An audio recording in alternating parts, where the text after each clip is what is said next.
Determine the degree of each term, the leading term and the leading coefficient, and the degree of the polynomial 2t cubed minus t plus 7t to the fifth plus 4.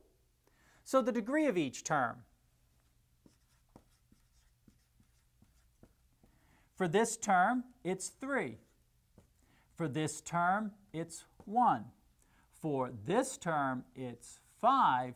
And for the constant term, the degree is 0. Now, the leading term would be the term with the greatest degree.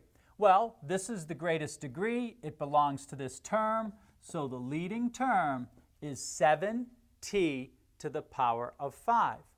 Therefore, the leading coefficient, which I'll abbreviate just COEFF, is, of course, the coefficient of the leading term, so the coefficient is 7.